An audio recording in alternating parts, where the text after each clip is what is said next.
प्यारे विद्यार्थियों, नमस्कार। स्वागत है आपका आपके ही अपने YouTube चैनल संस्कृतानुराग पर। विद्यार्थियों, आज मैं 10वीं कक्षा के संस्कृत विषय का आदर्श प्रश्न पत्र सेट 4 प्रस्तुत करने जा रहा हूं। यह आदर्श प्रश्न पत्र द्वितीय सावधिक परीक्षा 2021-22 अथवा बोर्ड एग्जामिनेशन 2021-22 के लिए अत्यधिक उपयोगी है, क्योंकि यह मॉडल क्वेश्चन पेपर झारखंड शैक्षिक अनुसंधान एवं प्रशिक्षण परिषद रांची द्वारा छात्र हित में जारी किया गया है। अतः यदि आप इस आदर्श प्रश्न पत्र को अच्छी तरह से समझकर इसका अभ्यास कर लेते हैं तो आपको आपकी आगामी परीक्षाओं में काफ़ी सुविधा होगी। तो प्रस्तुत है मॉडल क्वेश्चन पेपर सेट 4। विद्यार्थियों, आपको तो पता ही है कि यह मॉडल क्वेश्चन पेपर 40 अंकों के लिए है तथा इसके लिए निर्धारित समय 1.5 घंटा रखा गया है। देखिए सामान्य निर्देश। परीक्षार्थी यथासंभव अपने शब्दों में उत्तर दें। कुल प्रश्नों की संख्या 19 है। इस आदर्श प्रश्न पत्र में कुल 19 प्रश्न हैं। प्रश्न संख्या 1 से 7 तक अति लघुत्तरीय प्रश्न हैं। वेरी शॉर्ट आंसर वाले प्रश्न 1 से 7 तक हैं। इनमें से किन्हीं 5 प्रश्नों का उत्तर आपको लिखना है और प्रत्येक प्रश्न का मान 2 अंक है। अर्थात आप 5 प्रश्न को लिखेंगे तो 2 गुना 5 10 अंक आपको मिलेंगे। प्रश्न संख्या 8 से 14 तक लघुत्तरीय प्रश्न हैं। इनमें से किन्हीं 5 प्रश्नों के उत्तर आपको लिखना है और यहाँ प्रत्येक प्रश्न का मान 3 अंक है। अर्थात प्रश्न संख्या 8 से 14 तक कुल 7 प्रश्न हैं, जिनमें से आपको 5 प्रश्नों का उत्तर लिखना है और यहाँ प्रत्येक प्रश्न का मान 3 अंक है। तो 3 गुना 5 15, 15 और 10 25 अंक हो गया। अब प्रश्न संख्या 15 से 19 तक दीर्घ उत्तरीय प्रश्न हैं, लॉन्ग आंसर वाले प्रश्न। इनमें से किन्हीं 3 प्रश्नों के उत्तर लिखना है। अर्थात 15 से 19 तक कुल 5 प्रश्न रहेंगे, लेकिन आपको 5 में से 3 प्रश्नों का उत्तर लिखना है और प्रत्येक प्रश्न के लिए 5 अंक हैं। तो 15 यहाँ हो गया और इस प्रकार से कुल 40 अंकों का प्रश्न पत्र रहेगा। अब देखिए प्रश्न को। खंड क अति लघुत्तरीय प्रश्न। खंड क में अति लघुत्तरीय प्रश्न है। निर्देशक केषांचित पंच प्रश्नानाम उत्तराणि पूर्णवाक्येन लिखत। किन्हीं 5 प्रश्नों के उत्तर पूरे वाक्य में लिखें। सुधीयः सख्यम केन सह भवति। सुधी जनों की मित्रता किनके साथ होती है? तो इसका उत्तर होगा सुधीयः सख्यम सुधीभिः सह भवति। सुधी जनों की मित्रता या दोस्ती वैसे ही लोगों के साथ अर्थात सुधी जनों के साथ ही होती है। दूसरा प्रश्न, उदय समय अस्त समय च कः रक्तः भवति। उदय के समय और अस्त के समय कौन लाल रंग का होता है? इसका उत्तर होगा उदय समय अस्त समय च सूर्यः रक्तः भवति। उदय और अस्त के समय सूर्य लाल रंग का होता है। अगला प्रश्न, वनराजः कैः दुर्वस्थां प्राप्तः। वनराज अर्थात जंगल का राजा सिंह या शेर किनके द्वारा दुर्वस्था को खराब अवस्था को प्राप्त हुआ? इसका उत्तर होगा वनराजः तुच्छ जीवेः दुर्वस्थां प्राप्तः। वनराज अर्थात शेर तुच्छ जीवों के द्वारा दुर्वस्था को प्राप्त हुआ। अगला प्रश्न, काकचेष्टः विद्यार्थी कीदृशः छात्रः मन्यते। काकचेष्टा अर्थात कौवे की तरह चेष्टा वाला विद्यार्थी कैसा छात्र माना जाता है। इसका उत्तर होगा काकचेष्टः विद्यार्थी आदर्शः छात्रः मन्यते। कौवे की तरह चेष्टा वाला विद्यार्थी आदर्श छात्र माना जाता है। अगला प्रश्न, पिता पुत्राय बाल्ये किम यच्छति। पिता अपने पुत्र को बचपन में उसके बाल्यकाल में क्या देते हैं। तो इसका उत्तर होगा पिता पुत्राय बाल्ये विद्याधनम यच्छति। पिता पुत्र को उसके बाल्यकाल में विद्या नामक धन देते हैं। अगला प्रश्न, लोके कह परिभवम न प्राप्नोति। लोके अर्थात संसारे, संसार में कौन परिभव को प्राप्त नहीं करता। इसका उत्तर होगा लोके धैर्यवान जनः। लोक में या संसार में धैर्यवान व्यक्ति परिभवम न प्राप्नोति। लोके धैर्यवान जनः परिभवम न प्राप्नोति। संसार में धैर्यवान व्यक्ति परिभव को प्राप्त नहीं करते। अगला प्रश्न, चाणक्य कम द्रष्टुम इच्छति। चाणक्य किसको देखना चाहते हैं। इसका उत्तर होगा चाणक्य चंदन दासम द्रष्टुम इच्छति। चाणक्य चंदन दास को देखना चाहते हैं। अगला खंड, खंड ख, लघुत्तरीय प्रश्न। इसमें लघुत्तरीय प्रश्न है, शॉर्ट आंसर वाले प्रश्न। निर्देश निर्देश है केषांचित पंचानाम प्रश्नानाम उत्तराणि निर्देशानुसारेण लिखन्तु। किन्हीं 5 प्रश्नों के उत्तर निर्देश के अनुसार लिखें। देखिए प्रश्न संख्या 8, संधिम संधि विच्छेदम कुर्वन्तु। संधि या संधि विच्छेद करें। कह जोड़ अपि, इसका होगा उत्तर को अपि। उसके बाद है सच्चित, इसका उत्तर होगा सत जोड़ चित। फिर है सज्जो अस्मि, तो सज्जोस्मि का होगा सज्जह जोड़ अस्मि। 9वां प्रश्न, समास विग्रहम समस्त पदम लिखन्तु। समास विग्रह या समस्त पद लिखें। अर्थात जहां समस्त पद दिया हुआ है उसका समास विग्रह करना है, और जहां विग्रह किया हुआ है उसका समस्त पद लिखना है। तो निर्बलः, इसका होगा बलस्य अभावः। उसके बाद महावृक्षः, तो महान वृक्षः। देहस्य विनाशनाय, इसका होगा देह विनाशनाय। 10वां प्रश्न, अधो दत्तानाम पदानाम विलोम पदम लिखन्तु। नीचे दिए गए पदों के विलोम पद लिखें। विपर्यय पद या विपरीतार्थक पद। प्रसीदति, तो प्रसीदति का होगा अवसीदति। प्रसीदति प्रसन्न होता है और अवसीदति दुखी होता है। संपत्तौ, इसका होगा विपत्तौ। सुलभः, इसका होगा दुर्लभः। 11वां प्रश्न, रेखांकित पदमाधृत्य प्रश्न निर्माणम कुरुत।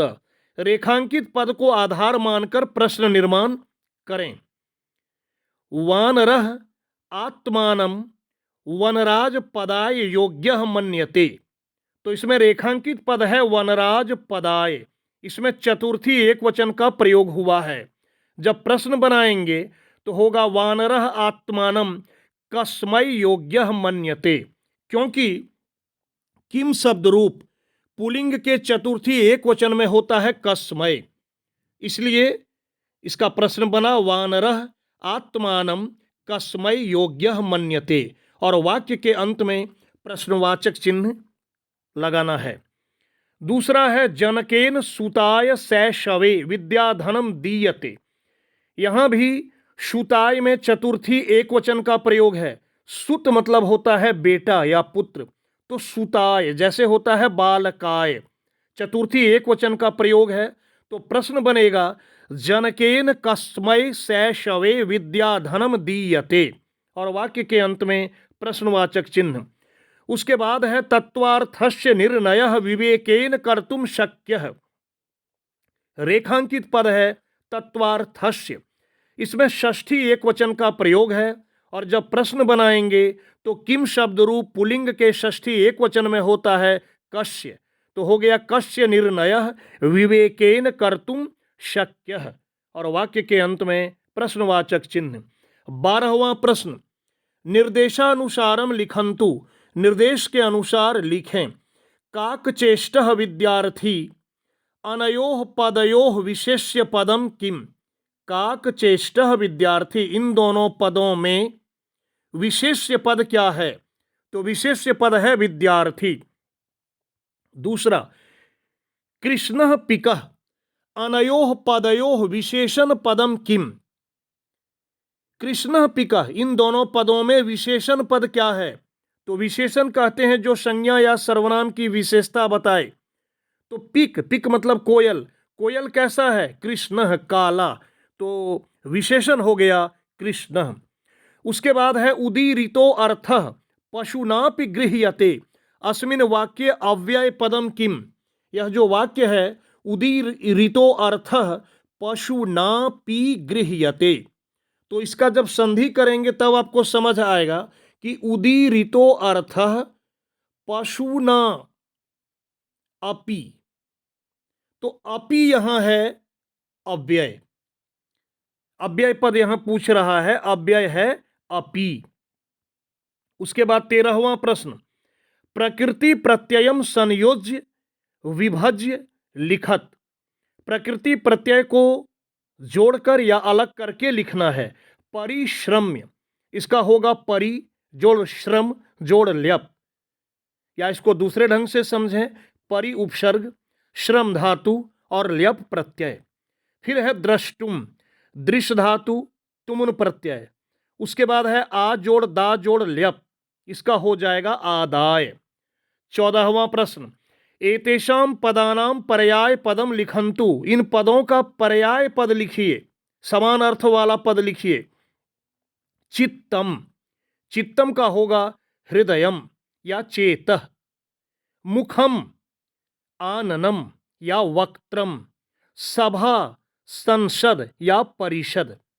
यहां मैं दो दो पर्याय पद लिख दिया हूं, आपको परीक्षा में दो दो लिखने की आवश्यकता नहीं है, आप एक ही लिखेंगे फिर भी आपको पूरा अंक मिलेगा। मैं दो इसलिए लिख दिया हूं कि आपको इन दोनों में जो आसान लगे आप उसे याद कर सकते हैं, उसे आप लिख सकते हैं। कोई ज़रूरी नहीं है कि मैं जो दो दो लिख दिया वही सही होगा, इसके अलावे भी कोई दूसरा आप पर्याय पद लिखते हैं तो वह भी सही माना जाएगा, यदि वो सही रहेगा तो, और उसमें भी आपको पूरा अंक मिलेगा। अगला खंड, खंड ग, दीर्घ उत्तरीय प्रश्न। दीर्घ उत्तरीय प्रश्न वाले देखिए, निर्देश केषांचित् त्रयाणाम प्रश्नानाम उत्तराणि निर्देशानुसारेण लिखन्तु। किन्हीं तीन प्रश्नों का उत्तर निर्देश के अनुसार लिखें। 15वां प्रश्न, स्वभ्रातुः विवाहस्य अवसरे दिनद्वयस्य अवकाशार्थं प्रधानाचार्यं प्रति लिखिते पत्रे मंजुषातः पदानि चित्वा रिक्त स्थानानि पूरयन्तु। अपने भाई के विवाह के अवसर पर 2 दिन की छुट्टी के लिए, 2 दिन के अवकाश के लिए प्रधानाचार्य के पास लिखे गए इस पत्र को मंजूषा से पदों को चुनकर रिक्त स्थान को पूरा करें। आपको एक पत्र यहाँ लिखा हुआ है जो प्रधानाचार्य के पास आवेदन पत्र है अवकाश के लिए, मंजूषा में शब्द दिया है, उससे चुनकर लिखना है। तो परीक्षा भवनतः अर्थात परीक्षा भवन से या एग्जामिनेशन हॉल से। 1 नंबर में हो जाएगा सेवायाम, सेवा में। प्रधानाचार्य 2 नंबर में हो जाएगा महोदया।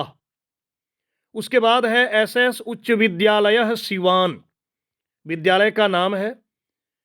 3 नंबर में होगा महोदया। सविनयम निवेदनम हो जाएगा 4 में।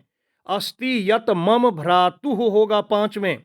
विवाह स्वः भविष्यति, कि सविनय निवेदन है कि मेरे भाई की शादी कल होगी।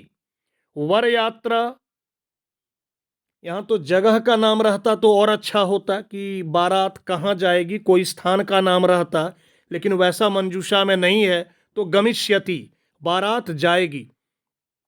अतः मह्यम, इसलिए मुझे दिन द्वयस्य 2 दिन का अवकाशम प्रदाय, अवकाश देकर, छुट्टी देकर, माम उपकुर्वन्तु, मेरे ऊपर उपकार करें, भवदीयः शिष्यः, आपका शिष्य। तो बच गया यहाँ डेट 22/3/2021, तो नीचे में हो गया डेट। ये था पत्र। 16वां प्रश्न, अधो दत्तम चित्रम दृष्ट्वा मंजूषायाम प्रदत्त शब्दानाम सहायतया पंच संस्कृत वाक्यानि लिखत। नीचे दिए गए चित्र को देखकर मंजूषा में दिए गए शब्दों की सहायता से 5 संस्कृत के वाक्य लिखें। मंजूषा के शब्द हैं बालकाः, बालिका, चिमटा, क्रीडनके, मेलकम, झुल्लिका, प्रमोदन्ते, वार्तालापम, जनाः संकेतयति। चित्र आप देख रहे हैं, यह एक मेला का चित्र है। बच्चे खिलौने को देख रहे हैं, खरीद रहे हैं। बगल में झूला लगा हुआ है, कुछ लोग झूला पर झूल रहे हैं। तो कुल मिलाकर यह एक मेला का चित्र है। इसी पर आपको 5 वाक्य शुद्ध शुद्ध तैयार करना है।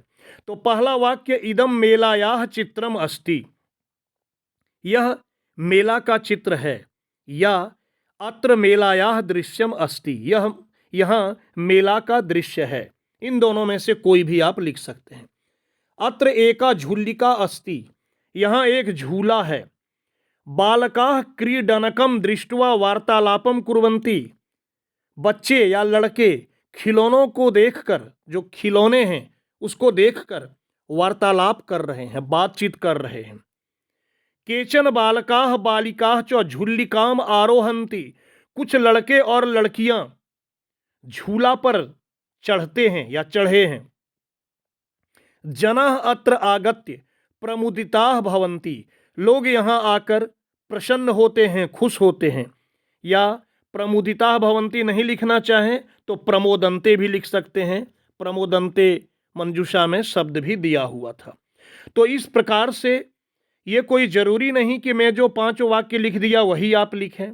आप इससे भी सरल वाक्य या इससे भी और दूसरा कोई वाक्य आप चाहें तो लिख सकते हैं। लेकिन ध्यान रहे, आपके सारे वाक्य व्याकरणिक दृष्टि से शुद्ध होना चाहिए और वाक्य दिए गए चित्र पर आधारित होना चाहिए। ऐसा नहीं करेंगे कि यहाँ मेला का चित्र है और आप वर्षा ऋतु पर लिख दें, आप विद्यालय पर लिख दें, आप पुस्तकालय पर लिख दें। आप सही भी लिख देंगे लेकिन दूसरे विषय पर लिखेंगे तो आपको अंक नहीं मिलेगा। तो चित्र वर्णनम के लिए सबसे जो महत्वपूर्ण बात है वह यह कि आपके वाक्य चित्र पर आधारित होना चाहिए और वाक्य व्याकरणिक दृष्टि से शुद्ध होना चाहिए। मंजूषा के शब्दों को आप हूबहू प्रयोग करें अथवा नहीं, कोई फर्क नहीं पड़ता। आप उसकी विभक्तियों में परिवर्तन कर सकते हैं। आप प्रत्येक शब्द का व्यवहार नहीं भी करते हैं, कुछ छूट भी जाता है, इससे आपके अंक में कोई परिवर्तन नहीं आएगा, आपको पूरा अंक मिलेगा। सिर्फ 2 बातों को ध्यान रखेंगे कि वाक्य चित्र पर आधारित हो और वाक्य व्याकरणिक दृष्टि से शुद्ध हो। 17वां प्रश्न, मंजूषातः उचित वाक्यानि चित्वा संवादम पूरयन्तु, मंजूषा से उचित वाक्य को चुनकर संवाद को पूरा करें। मंजूषा में शब्द है, वाक्य है, एतानि तु मठ स्थानानि यानी शंकराचार्येन स्थापितानि धर्म प्रचाराय, ये सभी तो मठ स्थान हैं जिसे या जिसको शंकराचार्य के द्वारा धर्म की स्थापना के लिए स्थापित किया गया है। उसके बाद है एषः तु प्रश्नोत्तर मालिका इति ग्रंथ, यह तो प्रश्नोत्तर मालिका नामक ग्रंथ है। उसके बाद है तेन विविधा ग्रंथा रचिता, उनके द्वारा विभिन्न प्रकार के ग्रंथ रचे गए। उसके बाद है मम मातुलः मह्यम जन्म दिवसस्य उपहार रूपेण प्रायच्छत, मेरे मामा जी मुझे जन्मदिन के उपहार के रूप में दिए थे। और अंतिम वाक्य है किम जानासि सह कति वर्षाणि अजीवत, क्या जानते हो कि वे कितने वर्ष तक जिए। अब देखिए, तरुण बोल रहा है, कुतः प्राप्तम इदम मानचित्रम, कि इस मानचित्र को कहां से प्राप्त किया। तो विभा बोल रही है, तरुण और विभा के बीच बातचीत है। मम मातुलः मह्यम जन्म दिवसस्य उपहार रूपेण प्रायच्छत। मेरे माताजी मुझे जन्मदिन के उपहार के रूप में दिए थे। तो जब प्रश्न हुआ कि यह मानचित्र कहाँ से मिला, तो यहाँ यही भराएगा कि मम मातुलः मह्यम जन्म दिवसस्य उपहार रूपेण प्रायच्छत। उसके बाद तरुणः मानचित्रे कानि स्थानानि दर्शितानि। मानचित्र में किन किन स्थानों को दिखाया गया है। तो विभा कहती है अहो न जानासी, अरे नहीं जानते हो। एतानी तु मठ स्थानानि, यह तो मठ स्थान है। यानी शंकराचार्य ने स्थापितानि धर्म प्रचाराय, जिसको शंकराचार्य ने धर्म की स्थापना के लिए स्थापित किया। तो ये वाक्य यहां भराएगा। उसके बाद तरुण कह रहा है कह एषः ग्रंथ, कौन सा ग्रंथ है यह। तो विभा जवाब दे रही है, इसमें भराएगा एषः तु प्रश्नोत्तर मालिका इति ग्रंथ, यह तो प्रश्नोत्तर मालिका नामक ग्रंथ है। उसके बाद तरुण पूछ रहा है किम आचार्येन अन्ये ग्रंथा अपि रचिता, क्या आचार्य के द्वारा दूसरे ग्रंथ की भी रचना की गई। तो विभा कहती है आम, यहाँ होगा तेन विविधा ग्रंथा रचिता, उनके द्वारा विभिन्न प्रकार के ग्रंथ रचे गए या लिखे गए। पुनः तरुण पूछता है, तो यहाँ खाली स्थान है, यहाँ हो जाएगा किम जानासी सह कति वर्षानी अजीवत, क्या जानते हो कि वे कितने वर्ष जिए। तो यहाँ होगा विभा कहती है आम एष महापुरुषः द्वात्रिंशतानि वर्षानि अजीवत। आगे बढ़ते हैं 18वें प्रश्न में। अधोलिखितेषु वाक्येषु अंकानाम स्थाने समय सूचक संस्कृत पदानि लिखन्तु। नीचे लिखे गए वाक्यों में अंकों के स्थान पर समय सूचक संस्कृत पद को लिखें। समय से संबंधित प्रश्न है, संख्या में लिखा हुआ है कितना बज रहा है, इसे आपको संस्कृत पद में लिखना है। रामः 9 बजे दिया है, वादने विद्यालयम गच्छति, तो 9 का होता है 9, तो यहां भरा गया 9, वादने तो लिखा हुआ है। उसके बाद सह 9:15, जिसे 9:15 भी कहते हैं, वादने प्रार्थनाम करोति, तो इसका होगा सपाद 9। उसके बाद तत्पश्चात खाली स्थान है 9:30, इसका होगा सार्ध 9, वादने कक्षाम प्रति गच्छति। उसके बाद 9:45 है, तो इसको ठीक से समझिए, समय 9 के करीब है या 10 के करीब। ये देखिए 9 से 45 मिनट का फासला है, क्योंकि 9:45 और 10 बजने में 15 मिनट कम है, तो 10 से 15 मिनट की दूरी पर है। तो समय जिसके नज़दीक रहे वो संख्या लिखना होता है। और वैसे भी हिंदी में बोलते हैं 9:45 को 9:45, 9:45 नहीं कहते हैं, 9:45 कहते हैं 8:45 को। तो यहाँ हो जाएगा पादोन 10 वादने पुस्तकम पठति, और अंत में है 10 बजे का, तो हो गया 10 वादने श्लोक पाठम करोति। 19वां प्रश्न अधोलिखितम गद्यांशम पठित्वा तदाधारितान प्रश्नान उत्तरत। नीचे लिखे गए गद्यांश को पढ़कर उस पर आधारित प्रश्नों का उत्तर दें। महाभारते व्यासः धर्मम शाश्वतम अकथयत। महाभारत में व्यास ने धर्म को शाश्वत कहा। अतः जनेन लोभेन भयेन वा धर्मम न परित्याज्य, इसलिए लोगों के द्वारा, लोभ के द्वारा या भय के द्वारा धर्म को नहीं छोड़ना चाहिए, धर्म का परित्याग नहीं करना चाहिए। महाभारतम वस्तुतः कौरव पांडवयोः युद्धस्य वर्णनमेव चित्रयति। महाभारत में वस्तुतः कौरव और पांडव के युद्ध का वर्णन चित्रित है। प्रत्येकस्य वीरस्य वीरगाथा अत्र कथा रूपेण वर्णिता। प्रत्येक वीर की वीरगाथा यहाँ कथा के रूप में वर्णित है। भगवतः श्री कृष्णस्य सारथित्वे अर्जुनः एकाकी एव अनेकान जयति। भगवान श्री कृष्ण के सारथी, भगवान श्री कृष्ण के सारथी रूप में अर्जुन एकाकी एव, अकेले ही, अनेकान जयति, अनेक लोगों को जीत लिया। पुनः इस वाक्य को देखिए कि भगवतः श्री कृष्णस्य सारथित्वे, भगवान श्री कृष्ण जब सारथी का रूप धारण किए थे। सारथी कहते हैं रथ को चलाने वाला।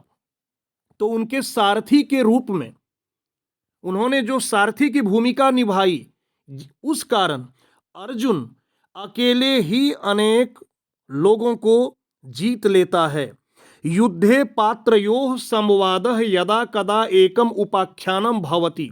युद्ध में पात्रयोः संवादः, पात्रों के बीच संवाद, यदा कदा, कभी कभी, एक उपाख्यान होता है। अस्य अंशः गीता नामना विश्वस्मिन् प्रतिष्ठितः। इसका अंश अर्थात इसका हिस्सा, इसका पार्ट गीता, महाभारत का ही अंश है गीता, क्योंकि महाभारत में ही गीता का उपदेश दिया गया था जो श्री कृष्ण ने अर्जुन को दिया था कुरुक्षेत्र की भूमि में। तो अस्य अंशः गीता नामना विश्वस्मिन् प्रतिष्ठितः। इसका अंश जो कि गीता है वह विश्व में प्रतिष्ठित है। दैव्यः आसुर्यः संपदः अपि सम्यक कथिता अत्र। दैव्य, देवता, असुर, संपद भी सम्यक रूप से यहाँ कहा गया है। महाभारतस्य सर्वाधिकम प्रमुखम पात्रम भीष्मः अपि वर्तते। महाभारत के सर्वाधिक प्रमुख पात्र भीष्म भी थे। अब प्रश्न है इस पर आधारित। एक पदेन उत्तरम लिखन्तु। एक पद में उत्तर लिखें। धर्मः कीदृशः। इसका उत्तर होगा शाश्वतम। धर्म कैसा है? शाश्वत। महाभारतस्य प्रणेता कः। महाभारत के प्रणेता कौन हैं? उत्तर होगा व्यासः या वेद व्यासः। उसके बाद महाभारतस्य कः अंशः विश्वस्मिन् प्रतिष्ठितः। महाभारत का कौन अंश विश्व में प्रतिष्ठित है? उत्तर होगा गीता। उसके बाद कः एकाकी अनेकान जयति। कौन अकेले अनेक लोगों को जीत लेता है? इसका उत्तर होगा अर्जुन। उसके बाद है निर्देशानुसारम उत्तरत। निर्देश के अनुसार उत्तर दें। अस्य अंशः। अत्र अस्य पदम कस्य कृते प्रयुक्तम। अस्य अंशः, इसका अंश। यहाँ अस्य पद किसके लिए प्रयुक्त हुआ है? तो यहाँ अस्य पद महाभारत के लिए प्रयुक्त हुआ है। तो उत्तर होगा महाभारतस्य कृते या महाभारताय, जो भी आप लिखेंगे। उसके बाद है सम्यक अस्य विलोम पदम लिखत। सम्यक का विलोम पद लिखिए तो असम्यक। और अंतिम प्रश्न है इस मॉडल प्रश्न पत्र का कि अस्य अनुच्छेदस्य कृते उपयुक्तम शीर्षकम लिखत। इस अनुच्छेद के लिए उपयुक्त शीर्षक लिखिए। तो इसका शीर्षक हो गया महाभारतम या महाभारत युद्धम। मैं ये दो शीर्षक लिखा हूं, आप इन दोनों में से कोई लिख सकते हैं। इसके अलावा भी कोई अच्छा शीर्षक आप चुनकर लिख सकते हैं, लेकिन ध्यान रहे शीर्षक दिए गए अनुच्छेद पर आधारित हो और ऐसा शीर्षक हो जो पूरे अनुच्छेद को परिलक्षित करे। तो विद्यार्थियों, ये प्रस्तुति संस्कृतानुराग नामक YouTube चैनल की ओर से आपके सामने प्रस्तुत किया गया। तो प्यारे विद्यार्थियों, अगर आपको आज का मेरा यह वीडियो पसंद आया हो तो कृपया इसे आप लाइक, कमेंट एवं शेयर करके मुझे प्रोत्साहित करने का कार्य करें, ताकि आगे आपके लिए मैं और भी बेहतर एवं उपयोगी वीडियो बनाने का कार्य करता रहूं। साथ ही मेरे इस चैनल संस्कृतानुराग को यदि आप अब तक सब्सक्राइब नहीं किए हैं तो इसे आप अवश्य सब्सक्राइब कर लें एवं नोटिफिकेशन को भी ऑन कर लें, ताकि मेरे द्वारा इस चैनल पर अपलोड किए गए प्रत्येक वीडियो की सूचना सर्वप्रथम आपको प्राप्त हो सके। प्यारे विद्यार्थियों, अगले वीडियो में मॉडल क्वेश्चन पेपर सेट 5 आपको उपलब्ध कराया जाएगा। तब तक के लिए आप सबों को मेरी ओर से बहुत बहुत धन्यवाद।